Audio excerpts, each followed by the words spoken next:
সম্মানিত উপস্থিতি, এবার দেখুন যে যে ব্যক্তি আল্লাহর সাথে শিরক সাব্যস্ত করবে তার পূর্বের যত ভালো আমল থাকুক না কেন সব ভালো আমল নষ্ট হয়ে যাবে।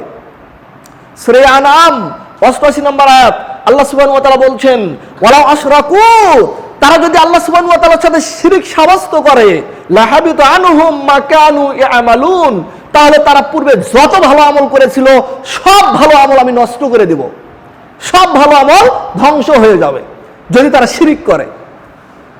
শুধু তাই নয়, আল্লাহ সুবহানাহু ওয়া তাআলা তার রাসূলকে হুঁশিয়ার করে দিয়েছেন, আমাদের রাসূলের পূর্বে পৃথিবীতে যত নবী রাসূল এসেছিল তাদেরকে হুঁশিয়ার করে দিয়েছেন।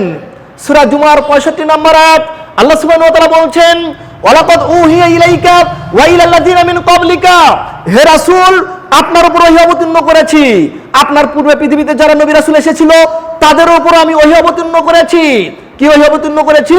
লাইন আশরাকতা, নবী তুমি যদি আল্লাহর সাথে কাউকে শরীক সাব্যস্ত করো, তুমি যদি আমার সাথে কাউকে অংশীদার সাব্যস্ত করো, লাইহাবাতান্না আমালুকা, তোমার পূর্বের যত ভালো আমল রয়েছে সব ভালো আমল বরবাদ হয়ে যাবে। ওয়ালা তাকুনান্না মিনাল খাসিরিন, আর আপনি ক্ষতিগ্রস্তদের অন্তর্ভুক্ত হবেন। আল্লাহ তাআলা কাকে বলছেন? মুহাম্মদ সাল্লাল্লাহু আলাইহি সাল্লামকে বলছেন। কিন্তু আমাদের নবী মুহাম্মদ রাসূলুল্লাহ সাল্লাল্লাহু আলাইহি সাল্লাম তিনি কি আল্লাহর সাথে কাউকে শিরক সাব্যস্ত করছিলেন?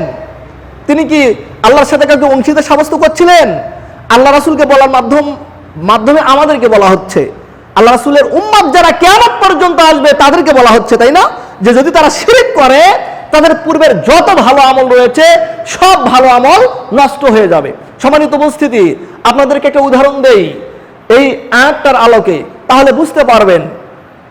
ধরুন আপনাদের এলাকায় এমন কোন ব্যক্তি রয়েছে যে ব্যক্তি সবচাইতে পরহেজগার ব্যক্তি, আল্লাহ ভীতিওয়ালা ব্যক্তি, তাকওয়াশীল ব্যক্তি, মুমিন ব্যক্তি, যে কর্মই সে করে আল্লাহ সুবহানাহু ওয়া তাআলা তা গ্রহণ করে তাকে অসংখ্য সওয়াব দান করেন।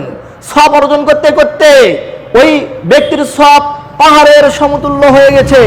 ওই ব্যক্তি সালাত আদায় করেছে, ওই ব্যক্তি সিয়াম পালন করেছে, ওই ব্যক্তি সিয়াম পালন করে, সালাত আদায় করে, তাহাজ্জুদের সালাত আদায় করে, ওই ব্যক্তি যাকাত প্রদান করে, দান সাদাকা করে, ওই ব্যক্তি আরো যত ধরনের ভালো আমল করে, সব ধরনের ভালো আমল করে অসংখ্য সওয়াব পেয়েছে। আল্লাহ সুবহানাহু ওয়া তাআলা তার আমলগুলো গ্রহণ করেছেন। তাহলে তার সওয়াব কত হতে পারে? আমরা কি হিসাব করতে পারবো? আমরা হিসাব করতে পারবো না। এবার আপনার এলাকার ওই ব্যক্তি হজ করার জন্য মক্কায় চলে যাবে, সব প্রস্তুতি গ্রহণ করেছে, হজ করার জন্য সে মক্কায় চলে গেছে। মক্কায় চলে যাওয়ার পর হজ সম্পূর্ণ করেছে। হজ সম্পূর্ণ করার পর আল্লাহ সুবহানাহু ওয়া তাআলা তার হজকেও কবুল করেছেন। তাহলে তার কত সওয়াব হবে বলেন দেখি? সওয়াবের কি অভাব আছে? কত বেশি সওয়াব! সওয়াব কি তার হিসাব করা যাবে? অসম্ভব। অনেক সওয়াব তার হয়েছে। এবার ওই ব্যক্তি হজ করে বাড়িতে প্রত্যাবর্তন করছেন, ঢাকা এয়ারপোর্টে নামলেন। ঢাকাতে নামার পর ঢাকাতে মাইক্রোতে উঠলেন আপনাদের এই গ্রামে আসার জন্য। এবার মাইক্রো নিয়ে ওই ব্যক্তি যখন বগুড়া মহেস্থানগড়ের নিকটে চলে আসলেন, মহেস্থানগড়ের নিকটে আসার পরে ওই ব্যক্তি এবার মাইক্রো ড্রাইভারকে বলছেন যে ভাই এই 5টা টাকা একটু এই যে মাজারের বাক্সে দিয়ে আসো, দান বাক্সে দিয়ে আসো। এই আয়াত থেকে প্রমাণ হবে যে ওই ব্যক্তি মাজারের দান বাক্সে 5 টাকা দেওয়ার সঙ্গে সঙ্গে তার পূর্বের যত আমল ছিল, তার পূর্বের যত অসংখ্য ভালো সওয়াব ছিল সবগুলো নষ্ট হয়ে যাবে, একটাও আর থাকবে না।